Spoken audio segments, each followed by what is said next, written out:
This is the Supreme Court oral argument in Fernandez v. United States, a case that examines whether courts can consider challenges to the merits of a conviction when considering a criminal sentence reduction. Fernandez argues that the combination of innocence concerns and sentence disparity justifies a sentence reduction.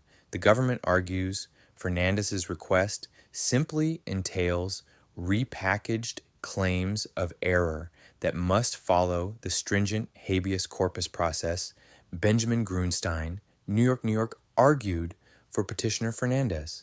Eric J. Feigin, Deputy Solicitor General, Department of Justice, Washington, D.C., argued for Respondent, United States. We will hear argument first this morning in Case 24-556, Fernandez v. United States. Mr. Gruenstein.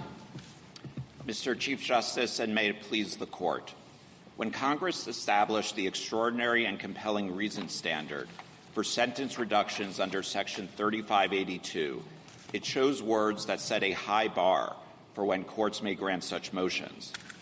It also chose words that do not prescribe what types of reasons will qualify. Instead, it delegated that task to the Sentencing Commission and required that district courts comply with the Commission's guidance when exercising their discretion under the statute. This case presents the question whether Congress has implicitly prohibited district courts and the Sentencing Commission from considering any reasons that may also be alleged as grounds for habeas relief. It has not. Under the plain meaning of the statute, if a court finds an error that significantly increased the length of the defendant's sentence, that fact can contribute to a finding of extraordinary and compelling reasons to reduce the sentence. And even when a court finds no error, it may nonetheless decide that the circumstances surrounding the defendant's sentence were so unusual and unfair as to be extraordinary and compelling. That's what happened here. The government's position is extreme. It contends that no argument related to a defendant's judgment may even be considered in the extraordinary and compelling calculus. It posits that only personal circumstances like age and illness are relevant. Our position is modest. We recognize that personal circumstances are common reasons that courts find to be extraordinary and compelling. But we reject the government's view that courts can never consider an error or unfairness in a defendant's sentence in that analysis. Allowing courts to grant a sentence reduction in rare cases based in part on circumstances that could have been addressed on habeas will not frustrate the habeas statute's procedural limitations. There is no basis to adopt the government's non-literal reading of 3582. I welcome the Court's questions. Do you think the term compassionate release suggests the circumstances that you have in this case? Your Honor, the term compassionate release is a term that has been used colloquially and was used at one point in a Department of Justice regulation.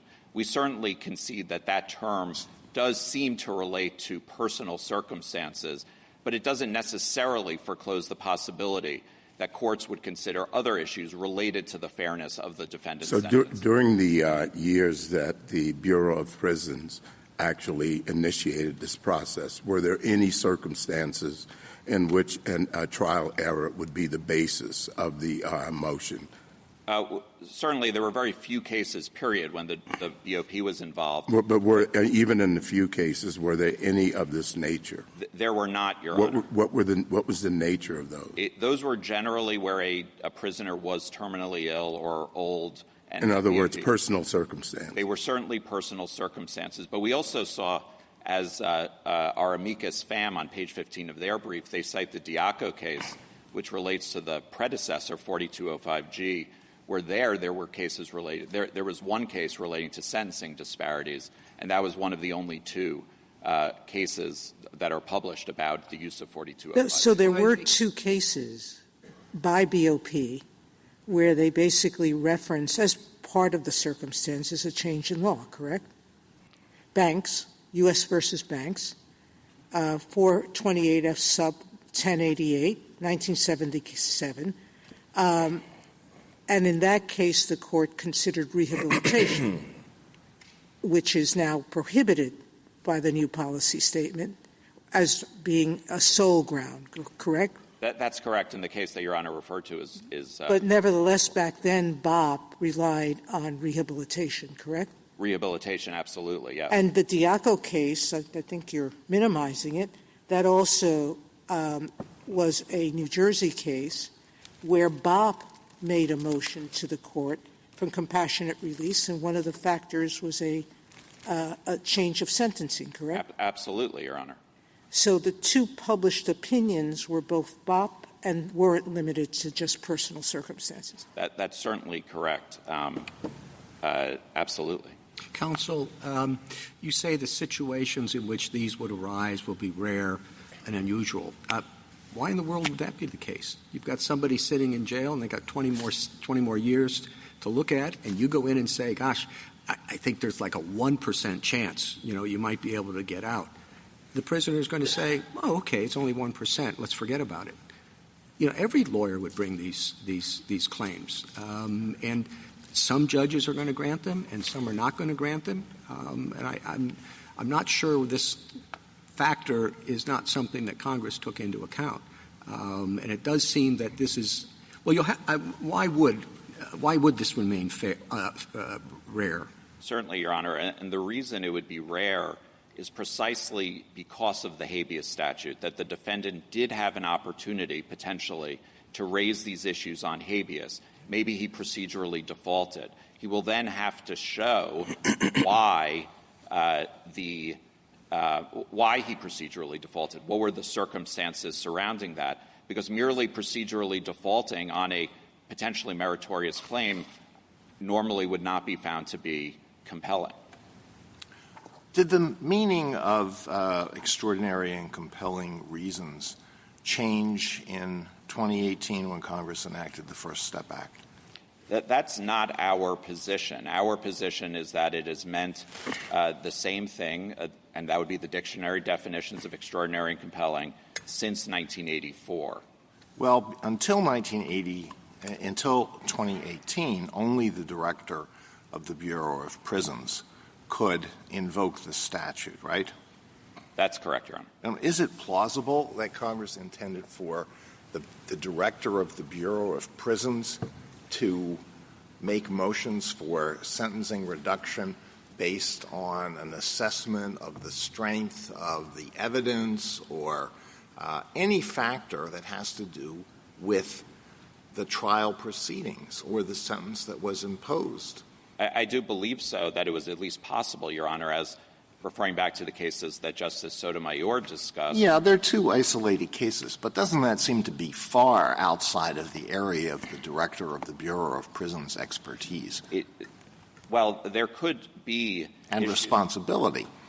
That's certainly true, Your Honor, but I would suggest that the other agency that is involved in 3582 is the Sentencing Commission, and there was a delegation to the Sentencing Commission, whose expertise, of course, goes far beyond the Bureau of Prisons to set up guidelines. The Congress did not delegate that task to the BOP. And why would our consideration be limited necessarily to what was in the purview of the BOP? I understand that there was an amendment that allowed the statute or allowed these motions to be brought by a defendant and essentially bypassed the BOP. So I'm wondering if that doesn't indicate Congress's intent to allow for the consideration of factors that the BOP either wasn't able to or wasn't considering.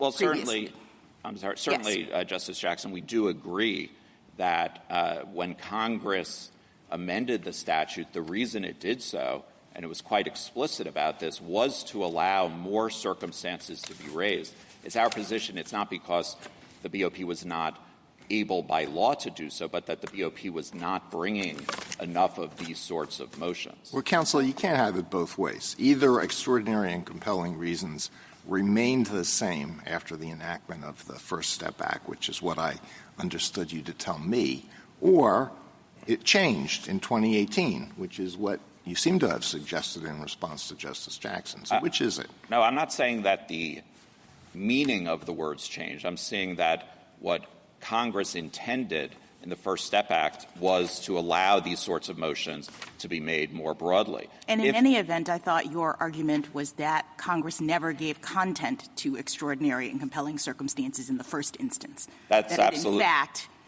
ceded that authority to the Sentencing Commission. Absolutely. And Congress used words that were intentionally broad to allow the Sentencing Commission to give guidance on circumstances that it might not have anticipated when it passed the first. But the Sentencing Commission has not authorized this kind of activity, has it?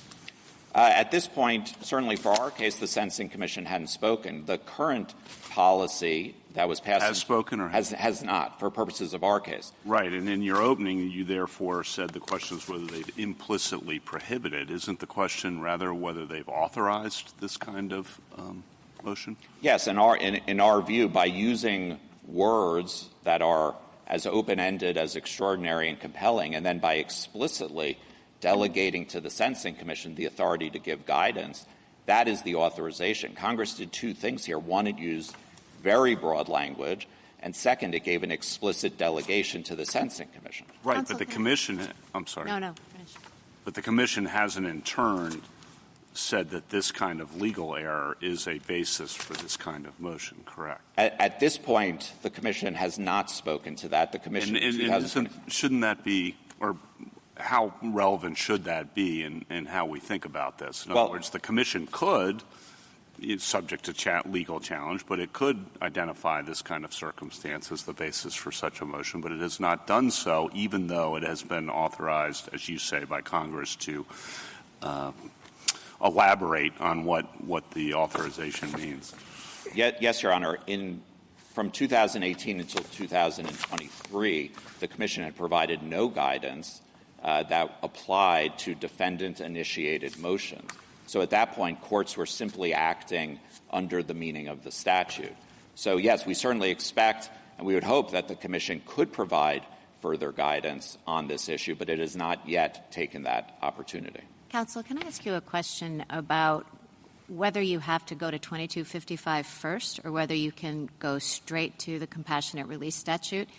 You answered when the Chief was asking you questions. In that interchange, you suggested that the prisoner would have to go to 2255 first because otherwise it wouldn't be a compelling circumstance for release. So are you reading kind of an exhaustion requirement into compelling so that someone in your client's position would have to try to get relief through 2255 first before invoking this other procedure, or no? No, Your Honor, that's not our position. Our position is that as part of the extraordinary and compelling analysis, courts would consider whether a defendant sat on his rights or whether he's taken all opportunities to enforce his rights. Even if a defendant did not go through 2255, he would still have the option to argue under 3582 that his situation is extraordinary and compelling, but his position would be weakened by the fact that he did not take the opportunity to enforce his rights. Why would you ever bother with 2255? Seems like it would be a lot easier to just go the other route, as long as you have some other circumstances to invoke. Well, the first reason would be that 3582 sets a very high bar for defendants. It has to be extraordinary and compelling. Also, the relief that a defendant can obtain under 3582 is limited. He can only reduce the sentence, whereas the relief under 2255 is much broader. He can attack his conviction. Also, there will be plenty of errors where a court will not feel comfortable simply releasing somebody, but rather would want to correct the error by remanding by having a new trial. But a First Step Act error, I mean, you've made the position, and it's true, Congress changed it because those sentences were extreme, right? They were extremely long. And it seems to me that if, indeed, that's extraordinary and compelling, the disparity between similarly situated defendants who get the benefit of the Act and who don't, I mean, why wouldn't that be extraordinary and compelling on its own terms? And plus, you know, there are downsides, too, to attacking the validity of your conviction, because then you could be subject to retrial. That's right, Your Honor. And it certainly can be extraordinary and compelling. But to date, courts have interpreted the phrase narrowly. There have only been, by our count, 12 cases since 2018 when the First Step was enacted where a court, based on an argument that could have been raised on 2255, in part granted a sentence reduction. So courts have been using this very infrequently to grant relief. But 2255 has some harsh limitations. There's a short statute of limitations. There is preclusion of second and successive petitions for the most part. Can't you imagine that defendants who face those limitations and, they filed their 2255 motion 3 days late or something like that, that this would then be used essentially as an end run around those prohibitions? Your Honor, I don't think it would be an end run precisely because a 3582, even if you do claim an error, will not necessarily be granted. It will be difficult for that. And I agree with Your Honor that there are harsh limitations associated with 2255, and Congress has stated that those limitations are appropriate, but it doesn't mean that in every case, as applied to every defendant, that those limitations are fair. And under certain circumstances, if a defendant misses a limitation by 3 days, he may not be able to challenge his conviction, but he should at least be able to argue this unfairness, the error and the unfairness of him not having been able to bring it under 2255. I suppose what I'm suggesting is that, Congress, for better or for worse, made a determination that those are the limitations that it wanted. And even to the extent that a judge thinks that they are unfair in all cases, in most cases, that I doubt that Congress meant for individual judges to override its own judgment. Absolutely, Your Honor, and that's certainly a limitation that should be placed on 3582, that a judge cannot simply second-guess a decision made by Congress. But even where Congress creates a generally applicable law, such as a mandatory minimum, it doesn't mean that Congress even believed that in every case that would be fair to the defendant. And all we're asking for is that a judge can consider that the way the law has been applied to this defendant has been unfair or even potentially erroneous. And I thought in response as well to Justice Kagan's point is the thought that the limitations that exist in the habeas context are relative to the actual aim of habeas and goal of habeas, which is vacatur of the sentence. It's also not discretionary. Where the defendant has satisfied the criteria of demonstrating that his sentence is unlawful, the court has to, according to the statute, give him habeas. And so, yes, there are strict limitations, but there's also this particular goal. It seems to me that compassionate release is a totally different thing. And so to the extent that compassionate release is about the court's consideration of a sentence reduction, one might think that the same limitations aren't intended to apply, that it's not actually an end run in any meaningful sense. These are just two different regimes, and it doesn't seem to necessarily follow that the considerations in one are mutually exclusive such that they can't arise in the other. That's absolutely correct, Justice Jackson, and it's worth remembering that Section 3582 is as much an act of Congress as Section 2255 and should be given respect. Is there anything in the statute or the legislative history to suggest that Congress wanted the 3582 sentence reduction dynamic to be limited in some way by what could have been raised in habeas or what is happening in the habeas scheme? Is there anything that links those two in the text or even in the legislative history? Absolutely not, Your Honor. And, in fact, the Court has given guidance about how when there is a potential tension between two statutes, how that tension should be resolved, and that's the Prizer line of cases. And it's not simply that one statute can be seen in some circumstances to evade the other. What happened in Prizer in that line of cases was that 1983 was seen as a potential end run around every single constitutional 2255 motion. And that's why the Court found that a literal reading of 1983 would swamp the habeas statute. It would wholly frustrate Congress's goals. Here, allowing defendants to bring motions under 3582C1A in the rare circumstances that they could get relief, having a sentence reduction under those circumstances would certainly not frustrate the procedural limitations under habeas. And for reasons I said earlier, courts should actually take into account those procedural and limitations. In fact, it would enable the kind of quote-unquote safety valve that Congress expressly in its reports, et cetera, in describing compassionate release. That's, I think, the design of it. That's absolutely correct, Your Honor, and that's precisely how the two statutes sit one next to the other and not in conflict. Habeas applies generally to claims of error relating to a conviction or sentence.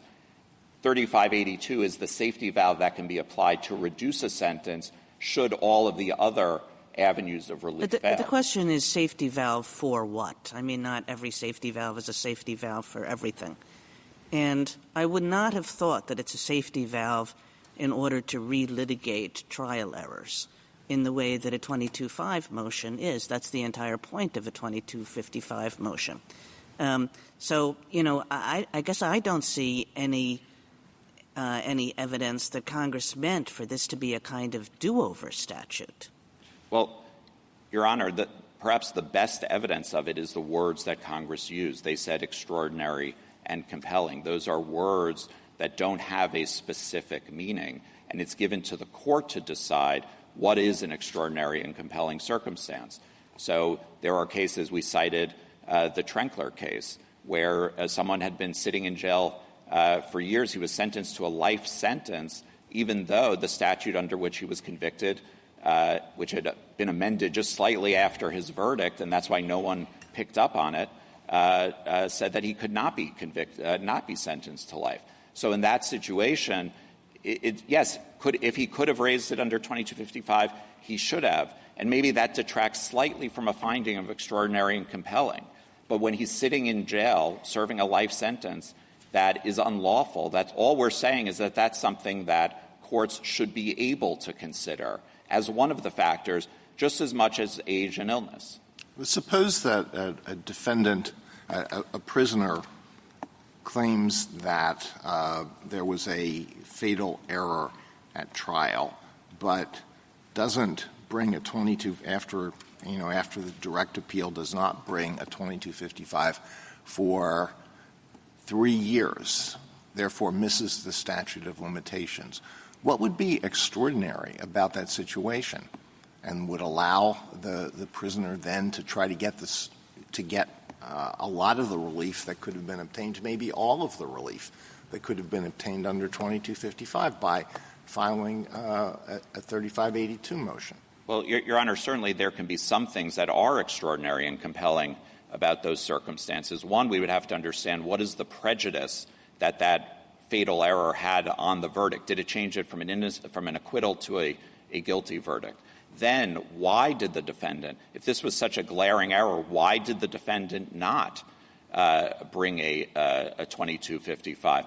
Maybe he had a mental breakdown and couldn't speak to his lawyers during that time. We don't know the circumstances. All we're saying is that all of the circumstances should be considered as part of the extraordinary and compelling analysis, the same way that personal circumstances. I understand that. To go back to your answer to the Chief Justice's question, suppose you're advising a whole string of prisoners who have been convicted, they've lost on direct appeal, and for one reason or another, they all have claims of trial error or some other flaw in their conviction, but they're all barred from proceeding under 2255 because of the statute of limitations or some other factor. And you look at their claims and you think this is not a ridiculous claim. Would there be any circumstances in which you would not file a motion for sentence reduction? Well, Your Honor, I think the same could be asked of anyone who has any medical illness or is approaching older age. Is there any reason they wouldn't? And this is precisely what the Sentencing Commission is authorized to do, is to put in guardrails. But to Your Honor's question, I think the close calls of when there's, potential error, I'm not sure that that's the sort of unfairness that courts would typically find extraordinary and compelling. Well, I'm not even talking exclusively about close calls. I'm talking about arguments that are not so frivolous as to damage your professional reputation if you brought them. Well, wouldn't you always do that? Absolutely, Your Honor. And so if this isn't going to be unusual, I think what it's going to be standard. I think what would be unusual is that courts would find the compelling circumstances that we're talking about. The First Circuit I cited in our reply brief, after Trenkler in 2022, there has not been a single case that we found where a court has granted a compassionate release motion in a situation where an argument that could have been raised on habeas was the basis for that motion. So we haven't seen that level of motions being filed, but we certainly anticipate, and Congress anticipated, that the Sentencing Commission can put the guardrails. The same way that the Sentencing Commission – I'm sorry. Keep going. Sorry. I'm just going to say the same way the Sentencing Commission dealt with the flood of these compassionate release motions during COVID. But the Sentencing Commission, like Congress, has not authorized or envisioned or articulated anything close to this kind of legal error being the basis for this kind of relief. And that concerns me because, as Justice Kagan said, you don't see anything suggesting that Congress wanted a do-over kind of statute. But you don't see anything from the Commission either. Your case would be obviously quite a bit stronger if you had the Commission having identified this as they have with some other things. Certainly, Your Honor, but I think that what we should read into the Commission's silence on this is that these will be cases that will be few and far between where a court would actually find the circumstances. Well, how do we know that? I mean, first of all, as Justice Alito says, I think they'll be far more common that they're brought, so that'll be a whole new docket, one imagines, of these kinds of motions. But how do we know that individual district judges are going to, as your word, be modest or routinely deny these? Well, Your Honor, certainly we haven't seen in the circuits that have allowed it. We haven't. But if you win this case, one imagines that could, supercharge the efforts to use this. That's correct. In fact, you would want that, wouldn't you? Don't you want this to be used more often? Well, I'm just representing my current client. Yeah. But your legal position would. Our legal position is that this should be something that should be in the mix. And certainly courts will take into account several things that I think would limit their exercise of discretion. First, they would take into the fact that there's the law of the case. If an issue had been raised, courts should not be revisiting it. Second, I think it's likely that these sorts of arguments will be made mostly in cases of mandatory minimum sentences, where the element of unfairness that arises from the error could not have been considered before. So we're seeing how the universe of cases where this sort of argument would be made is getting smaller and smaller. And rehabilitation is certainly an area where you would expect many motions to be brought in. There have been, but still the number of total compassionate release motions is modest, and if the Commission speaks more, will be even more modest. Thank you, Counsel. Justice Thomas? Justice Alito? Well, you just mentioned mandatory minimum sentences. There are a lot of district judges and other federal judges who don't like mandatory minimums. So if a prisoner has been sentenced to a mandatory minimum sentence, could a district judge say, if a motion under 3582 is made, you know what, that mandatory minimum is too much under the circumstances of this case, so I'm going to grant a sentence reduction? Well, Your Honor, Section 3582 does allow sentencing under 3582 under the mandatory minimum for any extraordinary and compelling reason. But certainly it's our position that a court could not just say, I don't like mandatory minimums and therefore I won't apply them. It has to be something about the unfairness of that mandatory minimum in a particular case. Would you agree that one of the principal goals or a major goal of the Sentencing Reform Act was fidelity? The Sentencing Reform Act got rid of parole. It didn't like the situation where someone would be sentenced to 30 years in prison. This was standard at the time. Maximum a life sentence was considered to be 30 years, but then after 10 years, the person would be paroled. It got rid of all that. Would you agree that that was a major goal of a major objective of the Sentencing Reform Act? Absolutely, Your Honor, but it was also a goal in 3582 to have a safety valve where judges could still exercise discretion at a later point in the process. Thank you. Justice Sotomayor? Counsel, I'm assuming here that a basic part of your argument is that actual innocence claims are not cognizable under 2255 at all. That's based on our understanding of what the court has said to date. We've never said they are. That's correct, Your Honor. And so whether 2255 would be implicated in some other claim is irrelevant to your claim. This is an issue that couldn't even be raised there, not because of a procedural bar or anything else, but it's just not cognizable. That's correct, Your Honor, and that's one of the difficulties in this case is that All if right, the now, court's may I go back to a problem I have with your case, which is all of the facts that Judge Hellerstein relied upon were known to him at trial.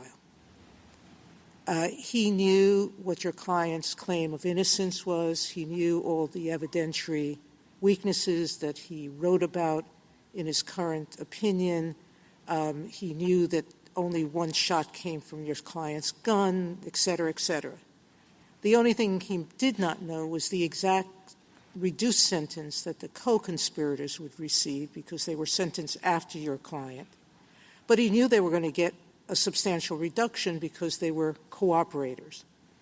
How do we call that new and compelling evidence? Compelling or extraordinary evidence. It's all, there's nothing new.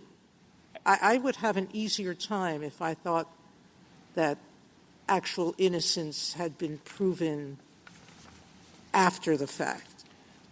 Yes, Your Honor. There was another fact that Judge Hellerstein did take into account that he had not focused on previously, which is that the getaway driver was sentenced to 2 years in prison. And that suggested to him that the government itself had concerns about the credibility and the reliability of the cooperator's testimony. All right. Now, you said earlier, and I agree with you, both age and medical condition or any other reason doesn't ever stand alone, because there are old people who are not released from prison. There are sick people who are not released from prison. It's one among many circumstances. Your claim of, and I put it in quotes, actual innocence doesn't stand alone. But what does it stand with in this case? There certainly was no medical need. There's no age need. There's no extraordinary circumstance to this individual. So why isn't it only one factor? What it stands with, Your Honor, is the fact that despite the judge's concern about innocence, that this defendant was sentenced to a life in prison. That is what bothers me.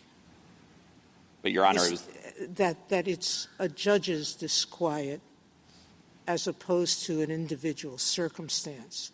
Because no matter how you look at extraordinary and compelling, it focuses on the individual, not on the judge's disquiet. By the way, I was a district court judge, and I have a great deal of respect for the disquiet that sometimes judges feel. It happens to every district court judge. There's a case where you really struggle. But can we, in the facts of this case,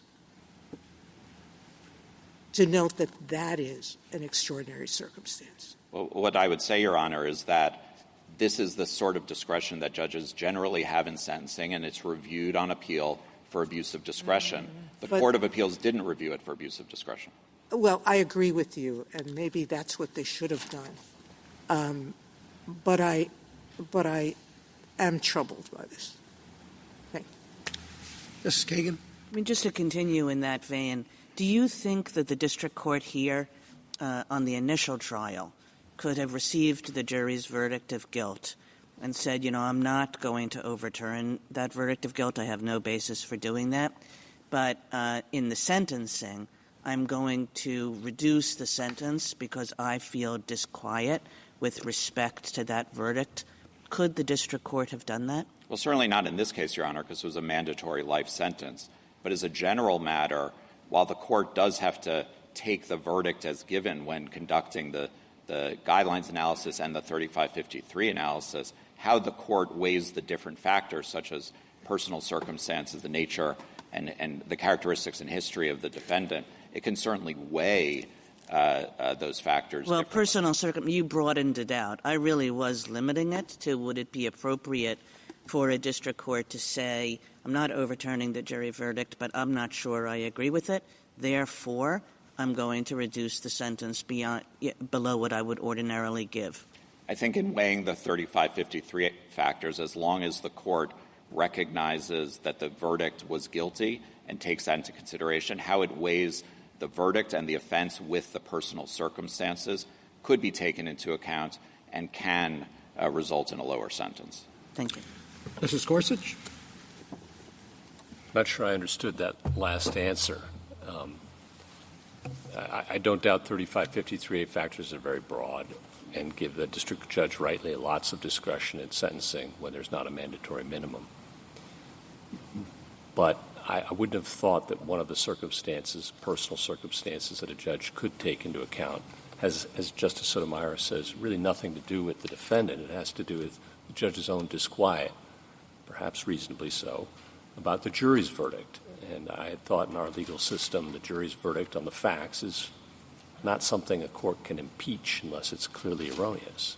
That's correct, Your Honor. And what I was referring to in answering Justice Kagan is that the judge here, for example, referenced the fact that the defendant had no history of violence, Sure. that he was a working man. All of that's fair game. I agree with you. I'm not, again, I don't question any of that. But the appropriate remedy for disquiet about a jury verdict is to set it aside as beyond the pale.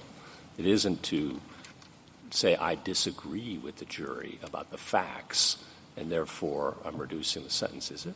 Well, normally it isn't, but under 3582. No, I understand your 3582 argument, but under 3553, that's not an appropriate consideration, is it? It could be a consideration when weighing all the factors, deciding how much weight to give to questions like protecting the public from the defendant or the... I think in that, protecting the defendant from the public, you have to take as given, again, the jury verdict. I don't think you get to impeach it by saying I just disagree with it. Right, but, I agree with that, Your Honor, Okay. but the question is how to weigh it. Thank you.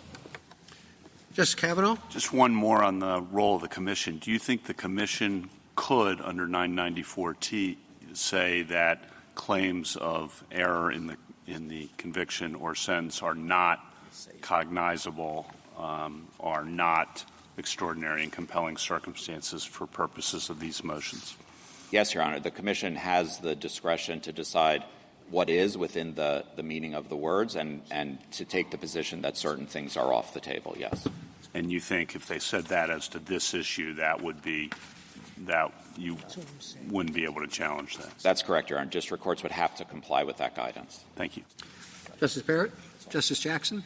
So as I see the question presented as we've crafted it, we are not actually being asked in the context of this case to make a determination about whether a district court's disquiet or concerns about actual innocence can qualify as extraordinary or compelling circumstances. I mean, this was the exchange you just had with Justice Kavanaugh. If the Commission said those things are off the table, then they'd be off the table. Instead, I read our revised question presented to be saying that anything that could possibly be raised in the context of a habeas petition is off the table. And I guess I'm a little worried about the workability of that when we think about what could be raised in the context of a habeas petition. Ordinarily, the habeas petition raises the claim that the defendant has the right to be released on the grounds that the sentence or the conviction is unlawful. Here, the judge said the conviction is not unlawful. He made an express statement that he wasn't relying on any claims about the lawfulness of the conviction. He just had these other concerns. So I guess this is a long-winded question, but it worries me that we would have a rule that says anything that arises in the context of habeas can't be considered in this proceeding, because I don't know how you would do that from a workability perspective. Your Honor, I agree there is a workability problem, and then there's also the perverseness of having claims that could not be brought in habeas would not fall within that rule, which I think is why the government went to a rule that it's only personal circumstances are allowed to be considered. That was their way of solving my workability concern? I think that is, Your Honor, and there's no way to read that out of the statute. Thank you. Thank you, counsel.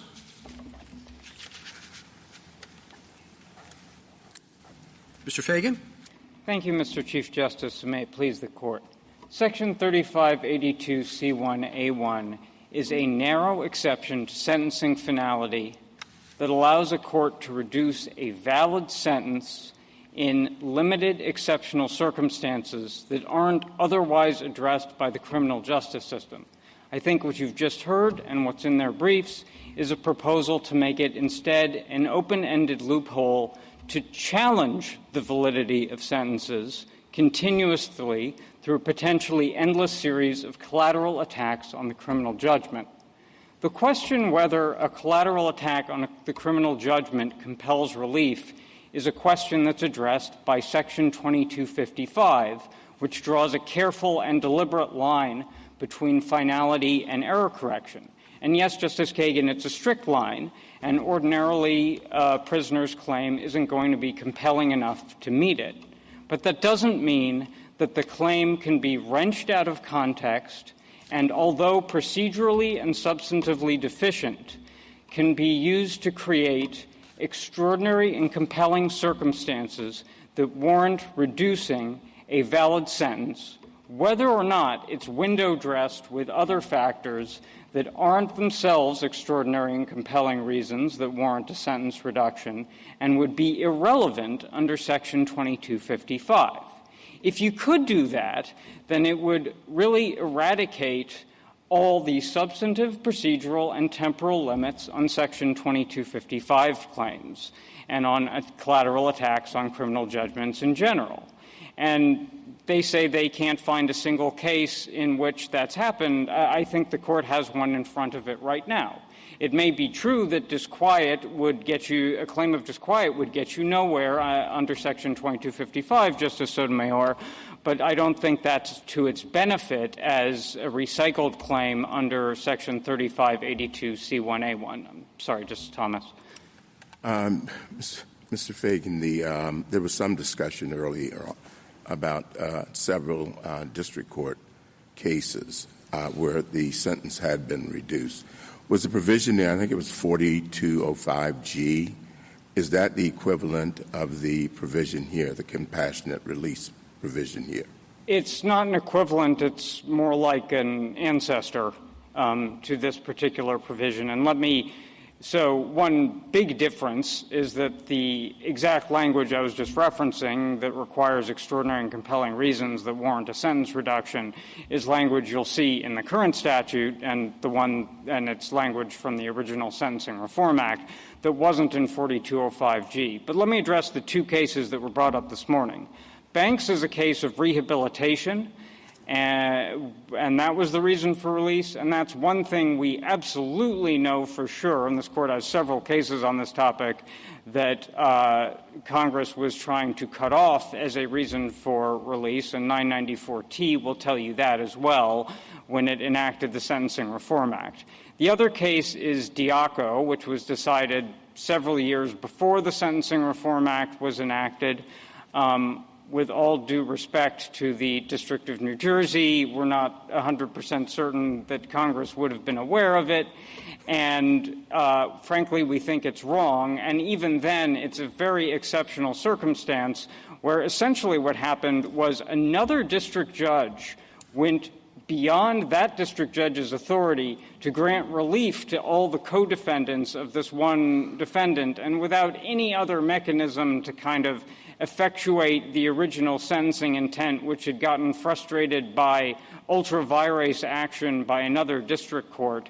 The district judge urged the BOP to file a motion to allow for early release on parole if the parole commission were to grant it, and the district judge in the case decided to grant it because it was, I think he viewed it as the least bad thing he could do to solve the rather unusual circumstance that came up there. But I don't think it's the camel's nose under the tent to allow legal claims. And just to answer one question you asked my friend on the other side, Justice Thomas, the word compassionate release actually is the title of the provision in the First Step Act that enacted the amendments to Section 3582C that we're talking about, some of which are at issue today. And I think the 2018 enactment of the First Step Act actually reinforces the original intent of Congress that this be for exceptional circumstances, not that it just be a loophole for Section 2255. It does say exceptional circumstances, but it doesn't say solely personal circumstances. So I don't really know. I mean, I appreciate the government intuiting that, but we do have some indication that Congress was thinking beyond just personal circumstances from the legislative history. We have a case, and I'll find the case name in a moment, but in which Justice Scalia indicated that compassionate release might be available. You might know the case I'm talking about for an unusually long sentence. So where's the personal circumstances limit that the government is relying on here? So I think there's a lot of reasons to think that, Your Honor. There's a lot packed into that question, or a few parts packed into that question. But first of all, I think the very language, extraordinary and compelling circumstances that warrant a sentence reduction, requires a court to look at the backdrop of sentencing law. It's not extraordinary and compelling in a vacuum. It's extraordinary and compelling reasons that warrant a sentence reduction. Second, I think there's a category mismatch when we're talking about these kinds of legal claims here, because as has been noted this morning, when you raise a Section 2255 claim, you're challenging the validity of the criminal judgment.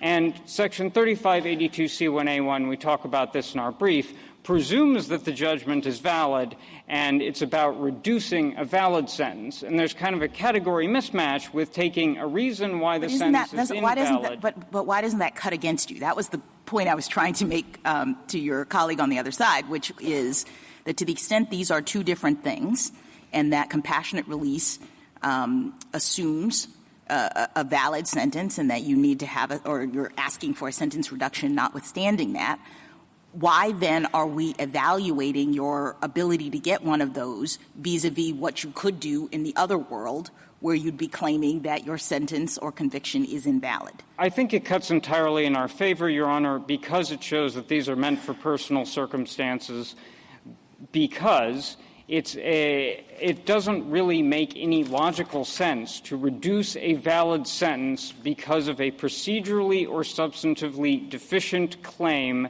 The point of the claim being that the sentence was actually invalid.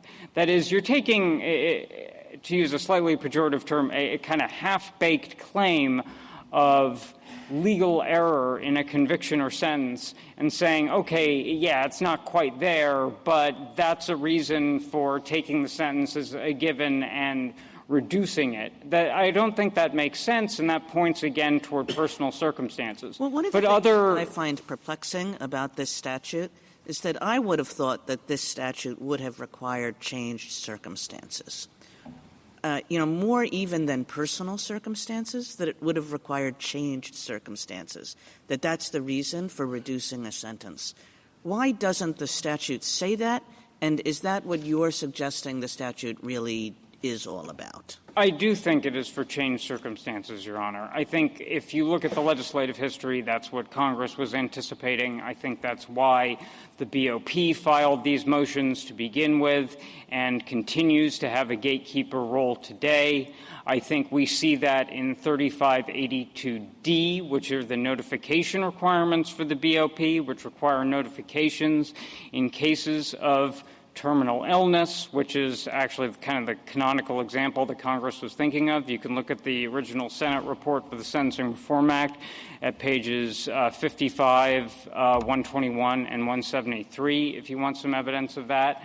And I And I think we find, and the other notification circumstance would be when someone is too medically or mentally infirm to file. I mean, there might be changed circumstances that are not personal in nature, that are in fact legal in nature, and so that there would be a divide between your personal circumstances line and the changed circumstances line. And the example I'll give you is, suppose the statutory construction, the way the courts interpret a given statute, have changed since the initial sentencing, such that somebody was sentenced to, let's say, a long sentence, and then the courts say no. If he were coming up today, actually he wouldn't be found guilty at all. What do you do with that? Is that the kind of thing that can be taken into account under this statute? No, Your Honor. It's not the kind of thing that can be taken into account because that's something that's otherwise addressed in the legal system. And the Court had a case about this a few years ago. It was Jones against Hendricks.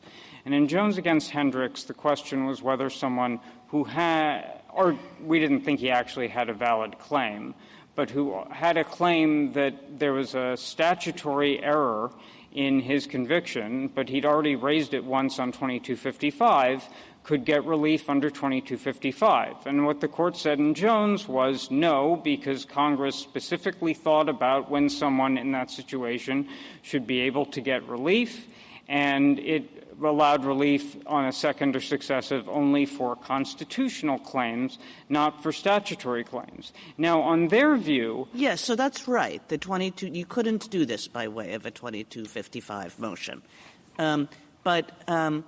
Gosh, it does seem as though there a safety valve would be appropriate, given that somebody is serving a lengthy sentence for something that is not a crime at all. And if we're sort of thinking of this statute as a changed circumstances statute, not as a kind of general do-over for all your claims that you could have brought way back when, but as a changed circumstances statute, that would seem to me to be potentially appropriate. Well, Your Honor, if Congress wants to allow a remedial mechanism for that, it would be free to do so. It could add and points the Department has either proposed or at least considered proposing a new 2255H3 that would allow that. It is the kind of claim you might be able to bring on a first 2255, and it would be, provided it were brought in time. And Congress can change the limitations on 2255 that it has. But it's drawn a line between finality and error correction, and I don't think it meant for Section 3582C1A1 to be kind of a loophole for whatever for whatever it had limitations it had imposed. Sorry, Justice Kavanaugh. That was not important enough to interrupt you. It was. Could the Commission do that? Could the Commission? Could the Commission, under its authority under 994? No. I mean, I think this gets a little bit— Let me finish. Do what Justice Kagan was talking about. In other words, your answer to Justice Kagan, well, Congress could do that. My question is, could the Commission, under its broad authority, under 994T, do the same thing or not? And if not, why not? No, we don't think that the Commission, in a post-Loper Bright world, has the authority to make something that's not an extraordinary and compelling reason that warrants a sentence reduction into something that is an extraordinary and compelling reason that warrants a sentence reduction. I don't know how Loper Bright affects that, but extraordinary and compelling are both capacious terms that leave a lot of discretion, aren't they?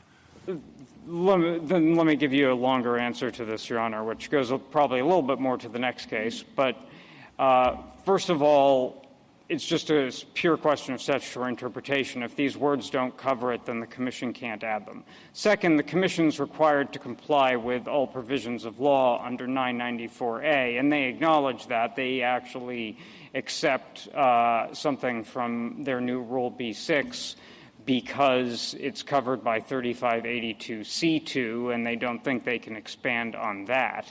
But even beyond that, Your Honor, the Commission doesn't have just general authority to override general provisions of sentencing law because the Commission's role. The Commission isn't the exclusive interpreter of extraordinary and compelling circumstances. But doesn't the statute make them that in some way? I mean, this goes to a question about the ordering and the steps and what the government's view is about exactly. how much judges have to defer to the Commission's views on this. That's exactly where I was going, Your Honor. So if you look at Section 3582 C1A1, you'll see that there's actually two threshold findings that a court needs to make before the court is going to be empowered to look at the 3553A factors and reduce the sentence. One of them is that the court has to find extraordinary and compelling circumstances, and the other one is that the court has to find that a reduction would be consistent with the policy statements of the Sentencing Commission. This Court's decision in Coons against the United States — I know there are two cases with similar names, I'm talking about the one with an S — addresses exactly identical language that appears in 3582C2 and calls it language of limitation. And I think it's even more so here, because the district court has to make an independent evaluation, even if there is a policy statement addressing it, of extraordinary and compelling circumstances. And of course, I'm sure Petitioner would agree that the court has to make an independent determination of it, because otherwise, if there were no applicable policy statement, which is what the Second Circuit found in the context of Petitioner's case, there would be no way to grant any sentence reductions at all, because no sentence reduction. You'd certainly have to make an independent judgment where there were no circumstance or no policy statement. But I understood Petitioner to agree with Justice Kavanaugh that if there were such a policy statement, the court would have to defer to it. Well, if there were such a policy statement, Your Honor, it wouldn't change the structure of the statute. And the structure of the statute very clearly and explicitly lays these out as two separate steps. So the court has to itself find extraordinary and compelling reasons, and then it has to see whether its finding or the other any of its other anything else it might do with regard to the sentence reduction. There are some additional constraints the Sentencing Commission has replaced on reductions are consistent with what the Sentencing Commission does. My point is that we know they're independent steps, and the reason that someone like Petitioner was able, we think incorrectly, to get a sentence reduction even in the absence of any policy statement, that is, the absence of any Commission definition at all of what its view of extraordinary and compelling circumstances are, is that these are, in fact, two separate steps. So it's a particularly inappropriate circumstance to completely defer to the Commission because, of course, the Commission is only telling us what it thinks are extraordinary and compelling circumstances for purposes of limiting the statute under its own policy statements when the court gets to that second step. On that second step, if the Commission has not said that something is extraordinary and compelling, so in other words, it's been silent on it, it said other things are extraordinary and compelling, but has not said this is, would it be permissible for a district judge then to say that such a reduction is consistent with the applicable policy statements? In other words, how do you read Commission's silence on the particular issue? We read it as preclusive, Your Honor. We don't think that this could be brought today under the Commission's current policy statement. I mean, maybe there would be some debate about that, but I don't think there would be much. I think it's always been understood that the Commission's And that's kind of the end of it then for this case, isn't it, under your view? I mean, that's one way, that's the end of it, which is the Commission has not issued a policy statement that authorizes or that suggests something like this is extraordinary and compelling, and that's an independent requirement of the statute, and that's the end of it? Is that one of your arguments? Well, that's not going to be the end of this case because it arose when the policy statement wasn't in effect, so we wouldn't apply the policy statement to him unless there's never been a policy statement that authorizes this. That's correct, Your Honor, but I don't think the Court can rest on that as a potential limitation to the loophole because, as we'll get into more in the next case, there's always the possibility that the Sentencing Commission could do that. We could have another period where, for some reason, there isn't a policy statement, and then it becomes a free-for-all. There also is, and we think it's a quite limited one, there is a subsection B5 to the current policy statement, 1B113, which is an other reason statement, and we could imagine prisoners correctly or not trying to, we think incorrectly, but I'm sure they would assert correctly, trying to jam in what are their recycled 2255 claims under that.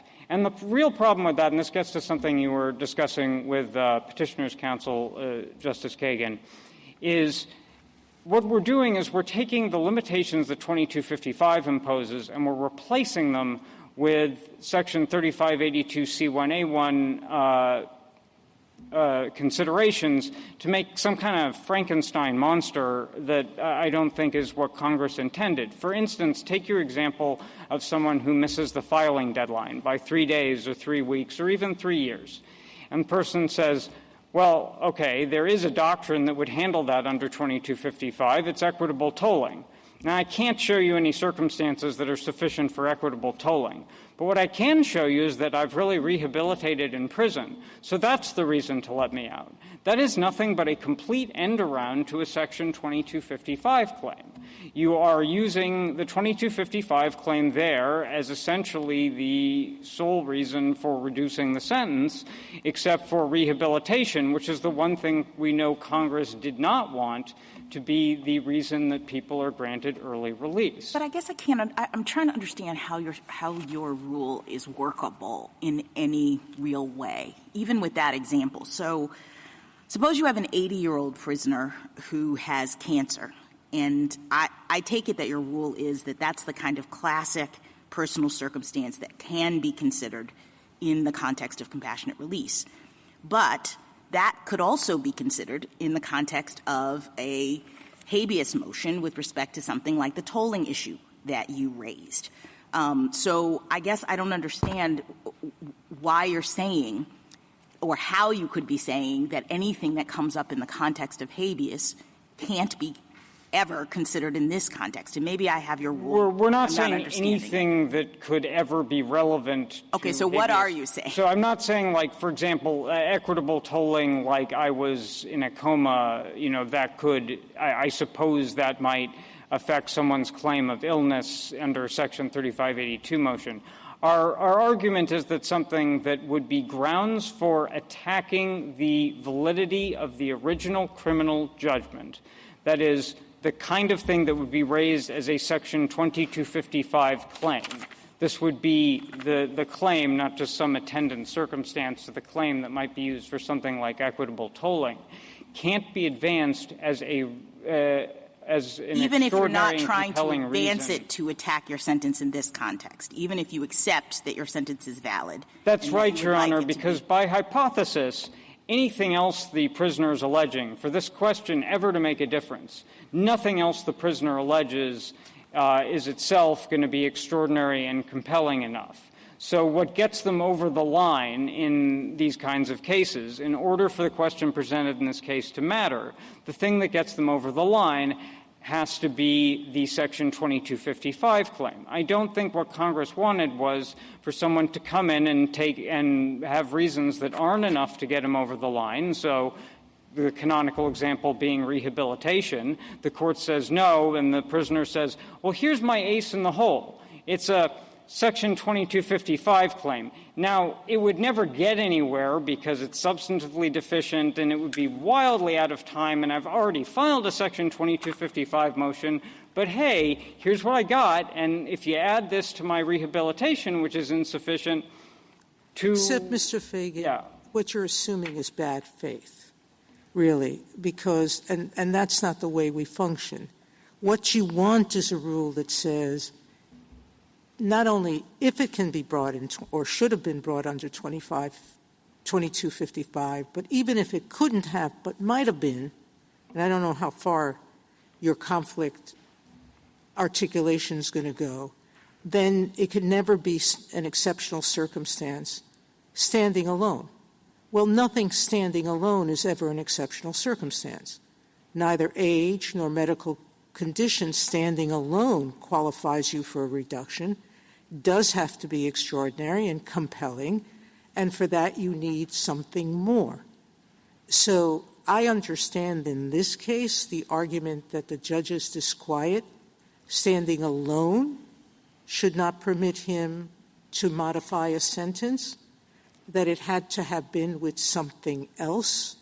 And I can accept the argument that the something else wasn't much here, but you want a more absolute rule.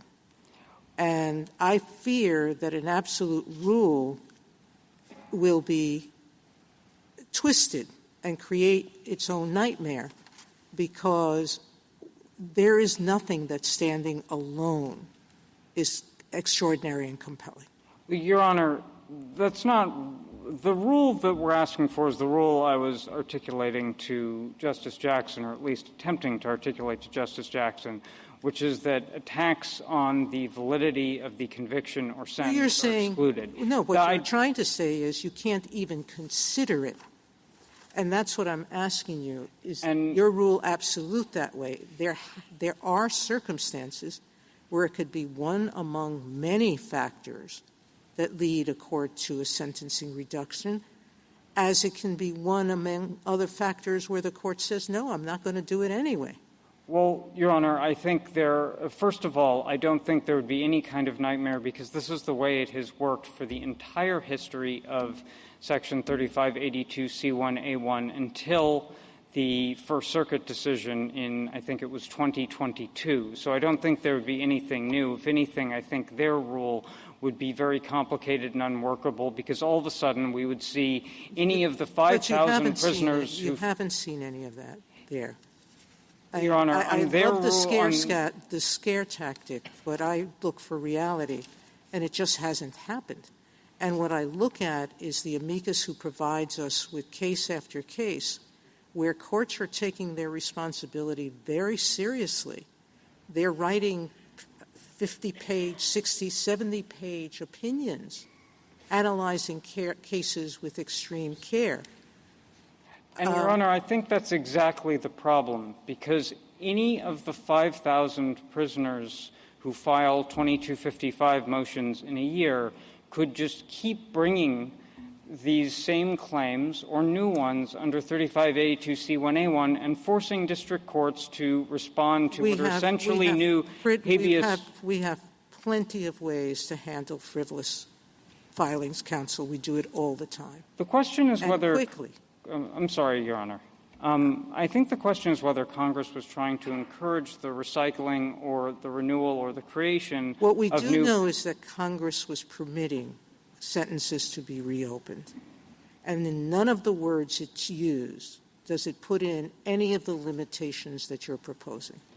It does not limit this to personal circumstances, and in fact the examples don't.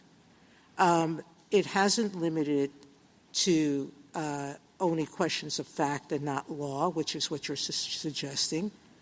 And it has always included that there might be other reasons, and it's permitted the Sentencing Commission to define those other reasons. Well, Your Honor, I think there is a very strong principle. I think Prizer and other cases are an example of it, and we have some of the others in our brief, that statutory schemes should be interpreted in a harmonious whole. And I think reasons warranting a sentence reduction points to that harmonious whole. Except, and the idea except that our Heck line of cases make very clear that 1983 and 2255 are not invalid if there's a way to read both where the validity of the sentence and conviction are not challenged.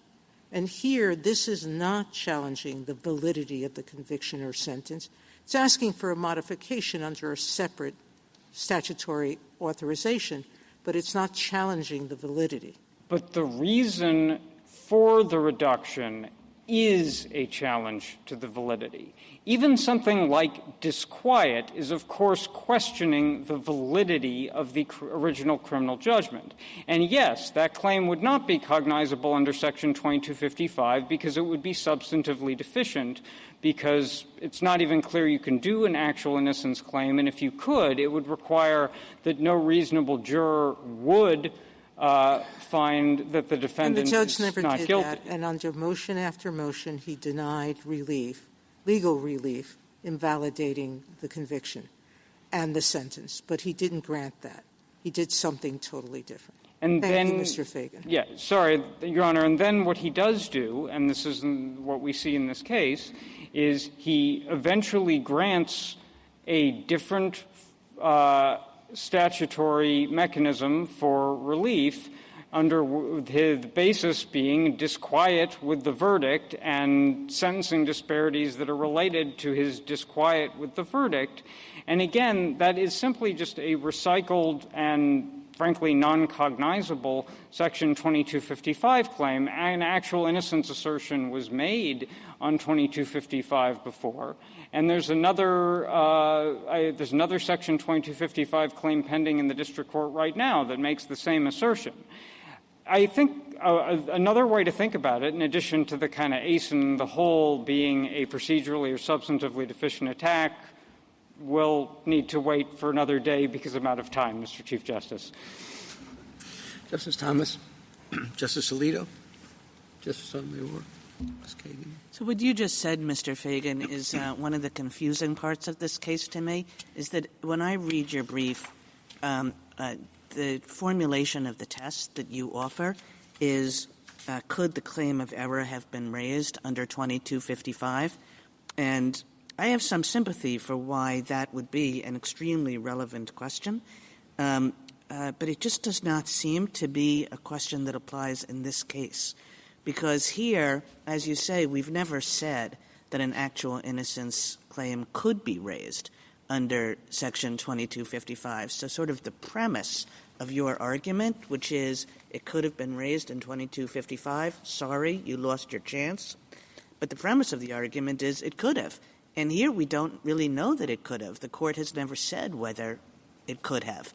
So the rule doesn't really seem to fit the case, if you understand what I mean. Well, 2 points, Your Honor. You might, I think, more usefully use the formulation that it would be a claim that or an asserted reason that attacks the validity of the conviction or sentence, and I think this one would fall into that.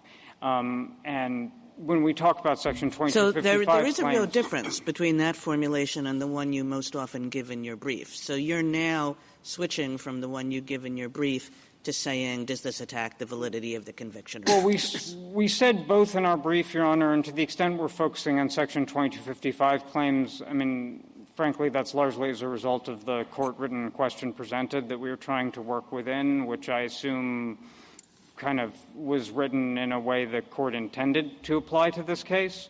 But the second thing I'd say is, to the extent you would include things that would attack the validity of the conviction or sentence, like a claim of disquiet, that just aren't even substantively meaningful enough to get past the first marker on Section 2255 claim, that's all the worse for prisoners in this position. So I think you would write it a bit more broadly. But I would take I would take this as something that could be alleged under Section 2255, and it would simply lose. I think it would make absolutely no sense to have a rule that if you could win or you could have made your claim under Section 2255 and it would be substantively valid, then you're precluded. But if you would have had a substantively invalid claim, you wouldn't be. Okay. Thank you.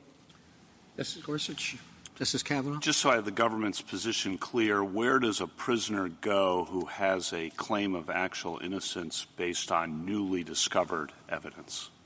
So, as this Court has explained in, among other cases, Herrera against Collins, if you have a claim of actual innocence, it's got to be paired with another constitutional claim.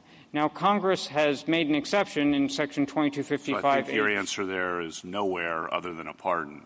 Well, you could, if it's paired with a claim of constitutional error. If it's not paired. If it's not paired with a claim of constitutional error, I think it's going to have to be addressed through the clemency procedure. Thank you. So just to follow up on that point, Mr. Feigin, would the idea be that if an actual innocence claim, a freestanding claim, is not available under 2255, it's because Congress has implicitly precluded it by not giving a route to raise such a challenge under 2255? Well, I think there are a couple of reasons. First, I don't think Congress has disturbed this Court's this Court has never squarely addressed whether there's a freestanding claim of actual innocence. And I think if the Court were to contrary to the skepticism I think the court, I read in the court's opinion in Herrera against Collins, the court were to decide that such a claim exists. I don't think Congress has precluded it under Section 2255.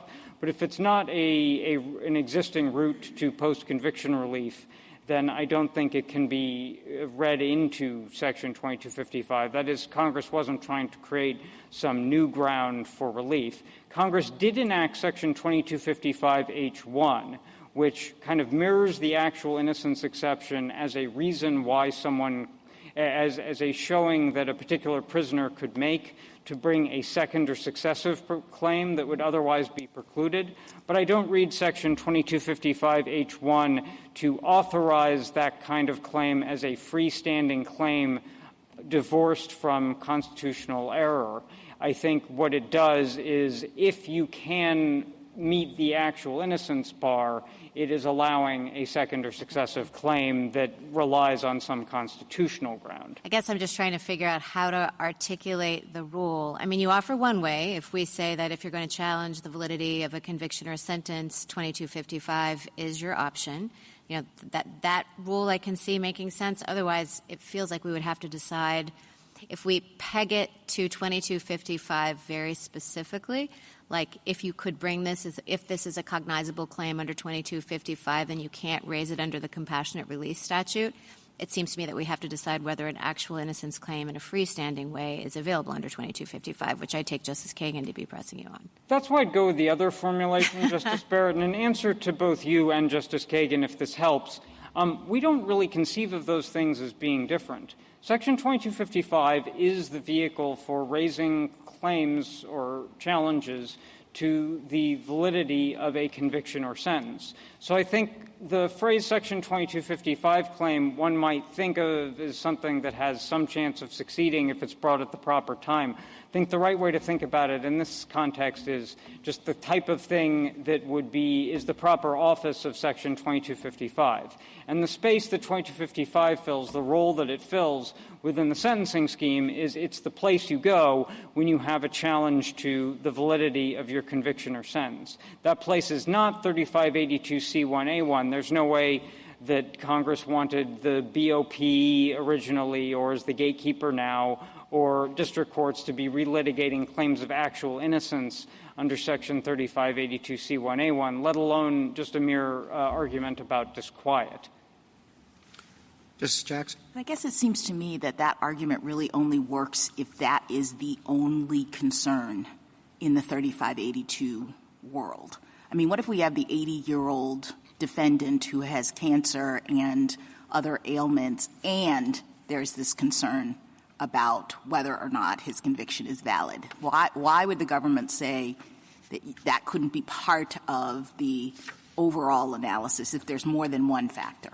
Well, I think there's two reasons for that, Your Honor.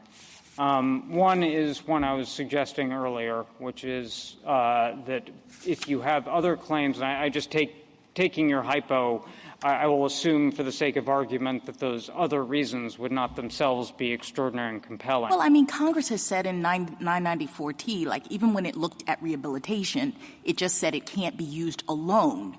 It took it off the table in its sole form. And I guess I just don't understand why the government isn't doing that sort of thing as opposed to saying you can never look at it. So I have two answers to your question, Justice Jackson. I mean, the first way to look at it is assuming those other reasons are not sufficient on their own, like you gave the 80-year-old and she has cancer. If that weren't enough on its own, then I don't think the ace in the hole can be a procedurally or substantively deficient challenge to the validity of the conviction or sentence. And the reason for that is that wouldn't warrant a sentence reduction. It's not an exceptional and compelling. It adds nothing exceptional and compelling to the mix. The second answer that I would give, which is actually what I was about to say when my red light came on, is the other way of thinking about this is a repackaged Section 2255 claim. The statute that tells us when there can be relief on a challenge to the validity of a conviction or sentence is Section 2255, and it tells us the circumstances that are relevant. I understand. Thank you. Thank you, counsel. A rebuttal, Mr. Gruenstein. I'd like to start by talking about a question that Justice Kagan asked, whether the government's position would be workable. And what the government's position to exclude habeas-like claims would require would be an analysis in each case of whether a claim could be brought under habeas. And what the colloquy about actual innocence shows is that that's not always an obvious question.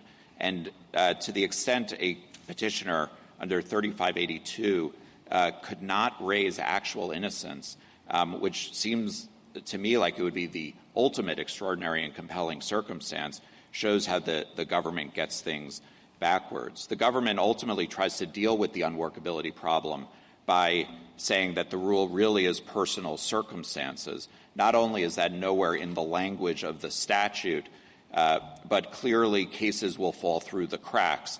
The Setzer case is one of them, where the court considered using 3582 to deal with a state sentence that was not that was going to run consecutive. Also, of course, the cancer patient that Justice Jackson referred to. If someone had cancer and was serving a 30-year sentence and had 5 years left to live, it certainly should be relevant that the conviction that he had was no longer valid or would not be valid today. The only reason to read the statute in a way that is not according to its literal terms is if there's another statute that conflicts. The government talks about how these issues are otherwise addressed in the legal system. That is not the test.